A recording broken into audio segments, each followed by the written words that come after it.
Are you struggling with validating a form array in Angular? You're not alone. Many developers face this challenge, and today we're going to break it down together. I totally get it. Validating forms can be tricky, especially when you have nested form groups and form arrays.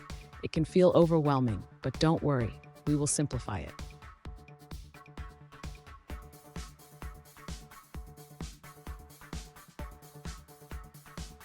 Here's the specific question we're addressing today.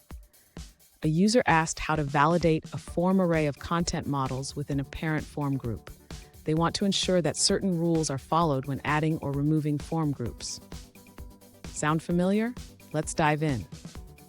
So what are the challenges here?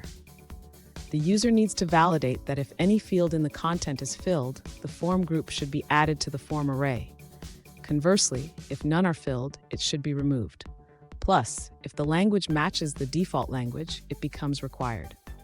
Let's explore how to tackle this. And stick around.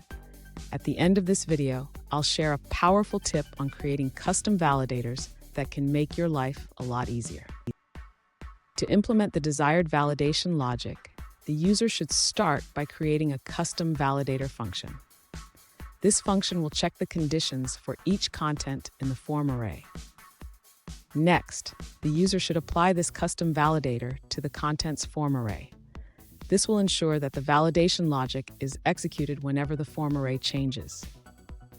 Now, the user needs to modify the logic for adding and removing content form groups based on the validation results. This can be done by subscribing to value changes in the form array.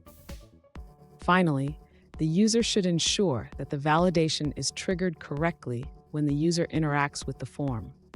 This includes checking the default language condition and ensuring that the content is validated accordingly. Fun fact, did you know that Angular was originally developed by Google? It's amazing how far it has come, and it continues to evolve with the community's needs. Now, let's look at the answers provided by other users. An alternative approach suggested by a user involves adding a custom validator to the form group. This validator checks if the title is required based on the value of the lang control. If lang is filled, but title is empty, it sets an error on the title control. Here's the tip I promised. Always test your custom validators thoroughly. They can save you a lot of headaches down the line if implemented correctly. And there you have it. With these steps, you should be able to validate your form array effectively.